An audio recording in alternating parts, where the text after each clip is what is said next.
TitleMatchNetwork.com. First, I started in Charlotte, and I went back and forth from Charlotte to Mid-Atlantic, and then sometime I fly out west to Amarillo and other places. And then when I left Georgia Championship Wrestling, I went to California. Then when I left California, then I went to WWF. Who was out in California? Roy Shires? No, it was a guy that Mike LaBelle. Mike LaBelle, okay. Mike LaBelle, because I lived in L.A. What are your memories working for that territory? Cheap. He was cheap. He was cheap. I made most of my money from doing commercials and bodyguards. Right. That's where I made most of my money, but it was still fun working for him, though. But I remember he was cheap. And then I left there. I went to WWF. I left WWF, went to AWA, went back to WWF. But once I went up north, I never went back down south. We'll talk about the WWF and WWWF and Vince Sr. What are your memories of coming into that territory for the first time? Well, the first thing that I remember was that I was always told that you had to be big. And my first night there, Tito Santana, Ivan Puskett won the tag championship. But my first night there, I remember they winning the title.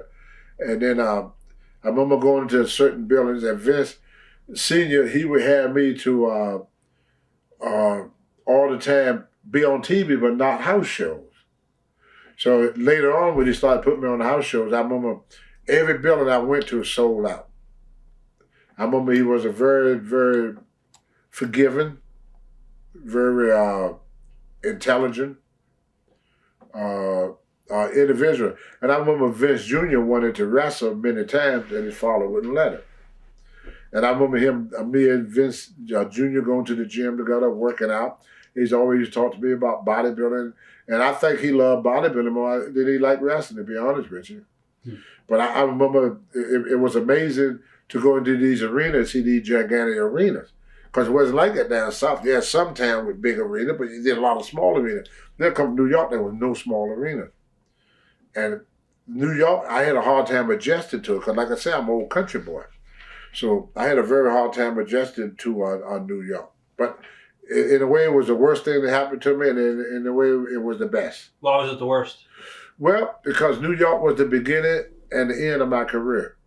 See, I was used to coaches. Down south, when you do something wrong, they tell you, hey, you're screwing up, kid. You need to straighten this out. You need to straighten it out. When I went to New York, you do something wrong, they don't say nothing.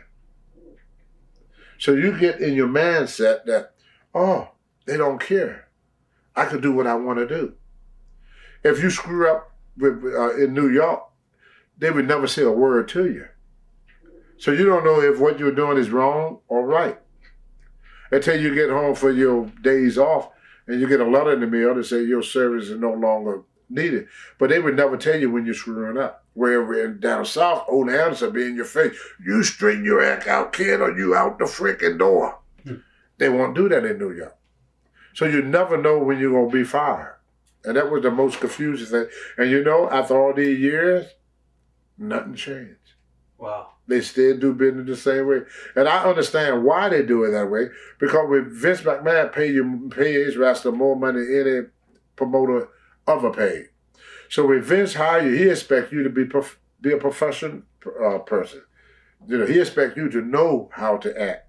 And Vince just refused to babysit. How would you compare Vince Sr. to Vince Jr.? Same. Same? Vince Jr. would never tell you when you screwing up, and Vince Sr. would never tell you. They just let you go. You're just out of here.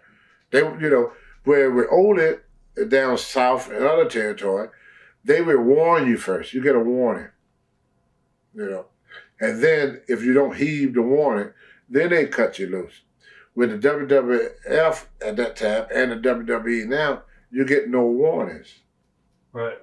That you know, kind of like, Right. that's it. And then when it come down the pipe, you kind of like, oh, wow, what happened? It's too late.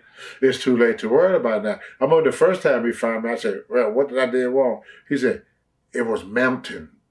It was what? Mounting, like. Oh, okay. It was building up. Building. Wow. And I said, why you didn't say something to me the first time? I could have corrected that. That ain't how they do business. What was the reason? Did you ever find out the reason? They don't tell you. They'll never know why you was fired. You're just gone.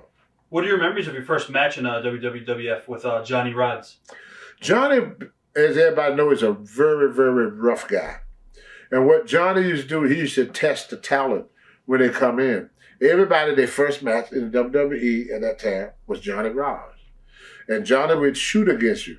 And if you could hold your own against Johnny, then the promoter at that time knew he had a pretty good piece of talent because they didn't want to put the belt on somebody that couldn't fight.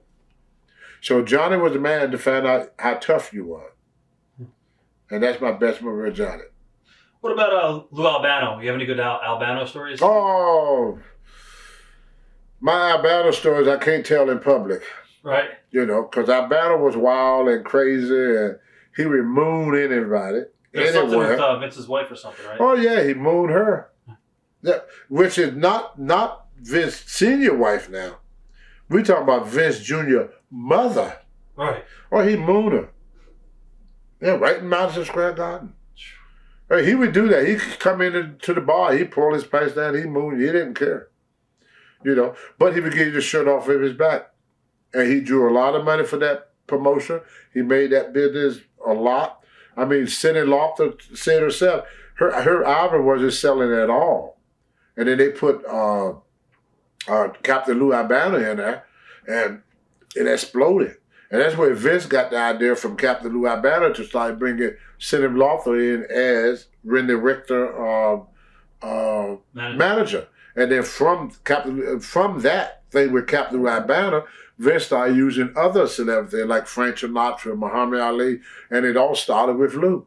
So when you go to WrestleMania now and you see all these celebrities, you owe all of that to Lou Albano, because Lou the one that got them to bring in Cindy Lauper. What about Don Muraco? Oh, that's my buddy.